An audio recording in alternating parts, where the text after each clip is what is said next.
We divide 314 by 5 in a long division method. 5 times 6 is 30. On subtracting we get 1. So now we put down this 4 and it is 14. 5 times 2 is 10. On subtracting we get 4.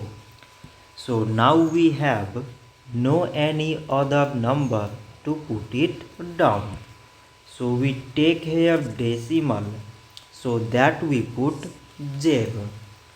So it is 40 and 5 times 8 is 40. On subtracting we get 0.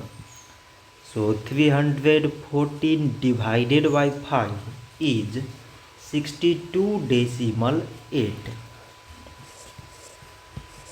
So this much for today and thanks for watching.